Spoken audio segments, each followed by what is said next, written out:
Assalamualaikum warahmatullahi wabarakatuh.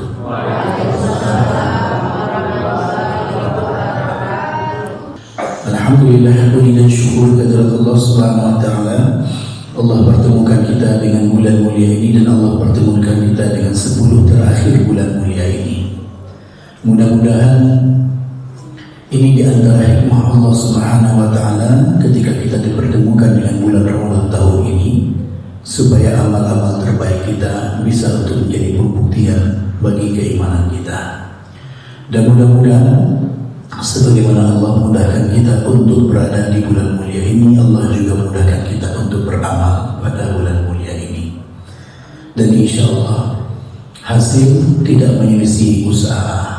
Kalau sudah berusaha terbaik yang kita lakukan, mudah-mudahan hasilnya juga tidak jauh daripada apa yang telah kita lakukan.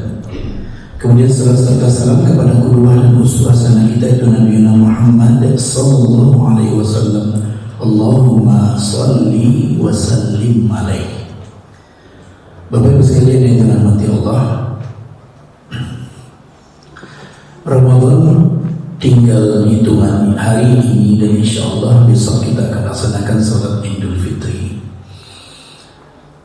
Dan telah banyak yang telah kita lakukan pada bulan mulia ini. Namun Ramadan tidak berhenti hanya pada bulan Ramadan, sebab perjalanan waktu tidak bisa untuk kita tahan. Setelah Ramadan akan datang Syawal, dan setelah Syawal akan datang Zulqa'dah dan Zulhijjah. Oleh karenanya Bapak Ibu sekalian yang dirahmati Allah, jangan sampai kita hanya menjadi hamba Allah di bulan Ramadan, lalu di luar bulan Ramadan kita jauh daripada Allah Subhanahu wa taala. Alangkah indahnya ungkapan Nabi Muhammad sallallahu alaihi wasallam, "Man shoma Ramadhana thumma atba'ahu sittan min Syawal kana kasiyamid dahr." Siapapun yang berpuasa pada bulan Ramadan lalu diiringi dengan 6 hari di bulan Syawal, maka seakan-akan dia telah berpuasa selama setahun. Artinya apa? Ramadan tidak berhenti hanya pada bulan Ramadan, mesti kita ikuti dengan hari setelah bulan mulia ini. Maka Bapak Ibu sekalian dirahmati Allah, sebagai ingatan kita terhadap bulan mulia ini di penghujungnya, ada beberapa poin yang perlu untuk kita lakukan supaya Ramadan ini tetap menjadi inspirasi, supaya Ramadan ini tetap menjadi kekuatan dalam kehidupan kita. Yang pertama adalah evaluasilah apa yang telah kita lakukan pada bulan mulia. Sebab evaluasi itu karakter orang beriman. Kalau seandainya kita sering mengeluh, Pak Ustadz, saya sering menghadapi masalah dari titik yang sama, atau saya biasa melakukan dosa pada poin yang sama, biasanya itu karena kita kurang evaluasi diri. Surat Al-Hasyr ayat 18, silahkan Bapak Ibu lihat nanti di rumah. Itu dimulai dengan ya ayyuhalladzina amanu, wahai orang-orang beriman. Lalu kemudian setelah itu ada perintah ittaqullah, ya ayyuhalladzina amanu ittaqullah, wahai orang-orang beriman bertakwalah kalian kepada Allah. Lalu datang perintah berikutnya, wal tanzur nafsum ma qaddamat lighad, dan hendaklah setiap diri melihat apa-apa yang telah dia lakukan untuk masa depannya. Lalu kemudian perintah lagi wattaqullah. Jadi perintah untuk mengevaluasi diri itu terletak pada 2 takwa. Awalnya takwa, lalu perintah untuk mengevaluasi diri, dan akhirnya juga takwa. Diambil oleh takwa. Artinya apa? Orang bertakwa akan selalu mengevaluasi dirinya. Apa kebaikan yang telah dia lakukan, dan dia tahu apa yang menjadi penyebab yang membuat dia mudah melakukan kebaikan, dan apa yang menjadikan dia kurang, dan dia tahu sebab yang menjadikan dia kurang. Baik, itu yang pertama.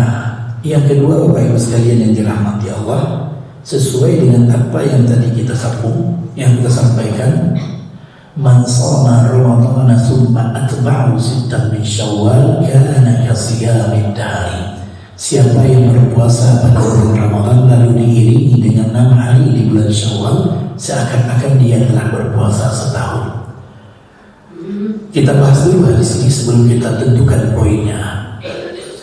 Kalau satu kebaikan Allah balas 10 kali lipat, maka 30 hari kita berpuasa kali 10 menjadi 300. Maka ditambah dengan 6 hari kali 10 ada 60. Sebagian ulama mengatakan maksud daripada hadis itu adalah tingkatan pahalanya.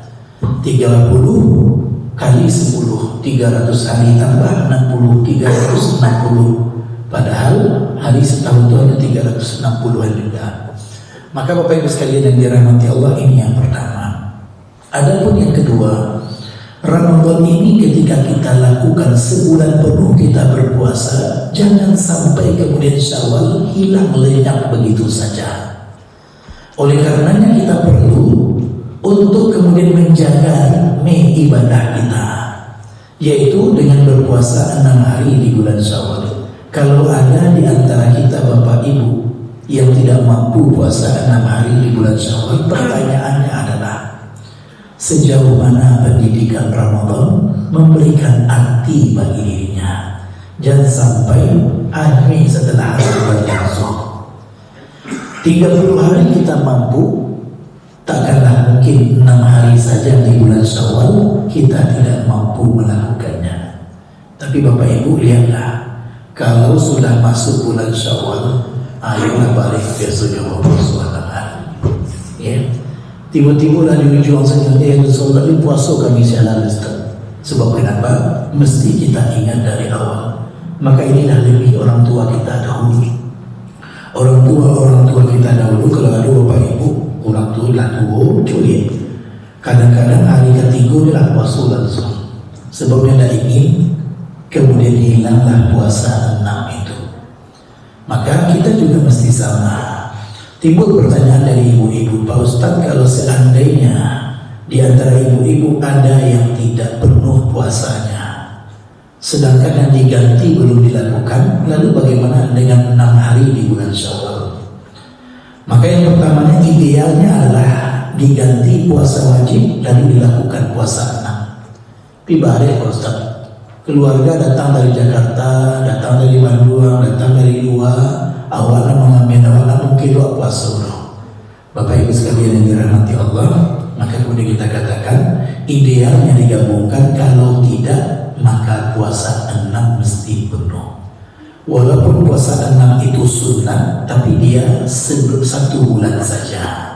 Sedangkan walau puasa ganti itu wajib, tapi dia 11 bulan berikutnya. Lalu yang menguatkan pendapat ini adalah Aisyah radhiyallahu anha, ibunda kita, istri Nabi Muhammad SAW, mengganti puasa wajibnya itu adalah pada bulan Sya'ban. Kapan itu bulan Sya'ban? Bulan Sya'ban itu adalah bulan sebelum Ramadan. Artinya di penghujung wajib ganti beliau lakukan. Ketika ditanyakan oleh orang kepada Aisyah radhiyallahu anha, kenapa beliau mengganti puasa wajibnya pada bulan Sya'ban? Jawabannya adalah maka nanti Rasulullah sallallahu alaihi wasallam minni. Karena kedudukan Nabi Muhammad sallallahu alaihi wasallam bersamaku. Kalau punya keluarga lah, punya istri atau suami, tahu maksud Aisyah radhiyallahu anha tersebut. Jadi Bapak Ibu sekalian dirahmati Allah, ini yang kedua.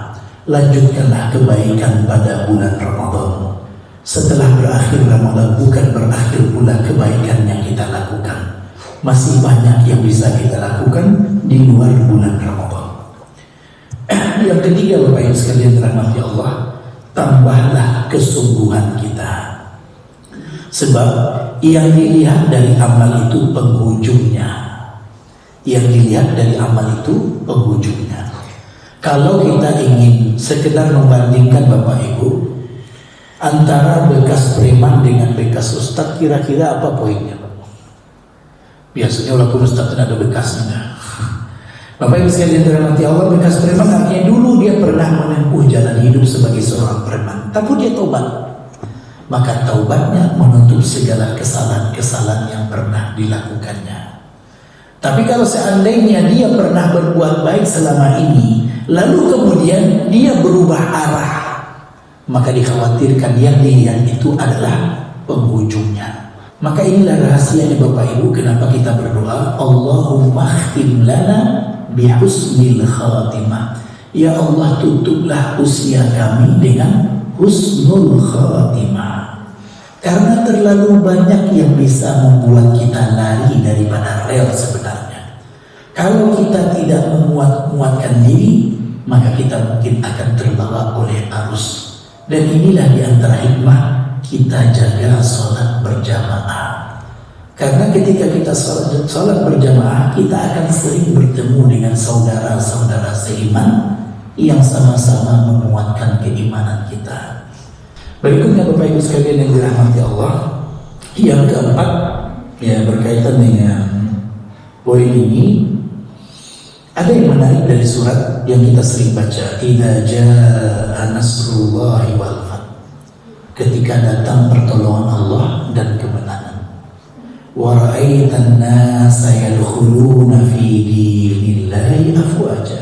Dan engkau akan melihat orang akan masuk berduyun-duyun ke dalam Islam. Lalu apa perintahnya ketika ada kemenangan, orang berduyun-duyun masuk ke dalam Islam? Apa perintah kepada Rasulullah SAW? Fasabbih bihamdi rabbika wastaghfir.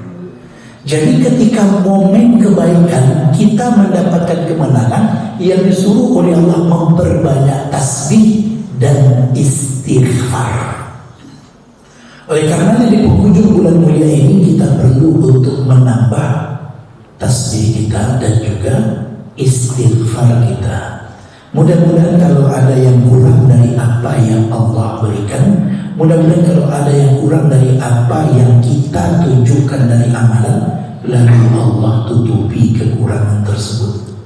Bapak Ibu sekalian yang dirahmati Allah, kalau ada dosa yang kita lakukan pada bulan mulia ini dan juga bulan-bulan sebelumnya, mudah-mudahan Allah ampuni dosa dan kesalahan kita tersebut. Maka oleh karenanya Bapak Ibu sekalian yang dirahmati Allah, inilah cara kita menutup bulan Ramadan ini. Bukan dengan berfoya-foya, bukan dengan kemudian menunjukkan kegembiraan yang melebihi batas. Maka Bapak Ibu sekalian yang dirahmati Allah, ini di antara poin yang ada. Ketika Rasulullah mendapatkan janji kemenangan, maka perintah Allah kepada beliau adalah fasabbih bihamdi rabbika wastaghfir. Maka bertasbihlah engkau dengan pujian kepada Tuhanmu dan minta ampunlah. Sebab ketika kita berada pada posisi terakhir di bulan mulia ini, kita tahu belum maksimal apa yang kita lakukan. Patutnya kita mampu lebih daripada apa yang telah kita lakukan. Namun ternyata ada kondisi-kondisi yang kadang-kadang menghalangi kita untuk maksimal. Maka kita minta ampun kepada Allah agar Allah berikan yang terbaik dalam kehidupan kita. Terakhir Bapak Ibu sekalian yang dirahmati Allah, belajarlah untuk memaafkan. Karena doa yang diajarkan oleh Rasulullah SAW kepada Aisyah itu, jadi ketika Aisyah bertanya kepada Rasulullah, ya Rasulullah, ara'aita law 'alimtu ayya lailatin lailatal qadri ma aqulu fiha. Apa pendapatmu ya Rasulullah, kalau aku bertemu dengan Lailatul Qadar, maka apa yang mesti aku ucapkan? Maka Rasul mengajarkan doa, Allahumma innaka afuwun, ya Allah, sesungguhnya engkau maha pemaaf. Tuhibbul afwa, suka akan kemaafan, fa'fu anni, maka maafkanlah diriku. Ternyata sentralnya Bapak Ibu sekalian dirahmati Allah adalah kita minta agar Allah ampuni segala kesalahan kita. Maka bedanya antara afun dan ghafur, kalau afun Allah, kalau ghafur Allah ampuni, tapi catatan keburukan itu masih ada. Tapi kalau afun Allah ampuni, Allah maafkan, dan catatan keburukan itu tidak dihapus oleh Allah Ta'ala. Maka tentu yang kita harapkan adalah Allah ampuni, Allah maafkan, dan catatannya juga Allah hapus. Maka sentralnya kita minta adalah Allahumma innaka afuwun. Lalu kemudian tuhibbul afwa, suka akan kemaafan, maka salinglah kita untuk mudah memberi maaf. Jangan sampai keluar kata-kata sampai mati dan dari maafannya dong. Ya. Atau kemudian ada kata-kata dendam dendam sedalam lautan ini susah untuk dihapus. Bapak Ibu sekalian dirahmati Allah, kita tidak diajar untuk mendendam kepada orang lain. Sebab kalau seandainya dendam itu hadir dalam kehidupan kita, biasanya kita akan merasakan sakit ketika orang yang kita dendami mendapatkan rezeki dan karunia. Kalau istilah orang tua dulu Bapak Ibu, turunan mendaki jangan sesat, ya. Maka Bapak Ibu sekalian yang dirahmati Allah, jauh-jauhkanlah kita dari dendam dan mudahkanlah kita untuk saling memaafkan.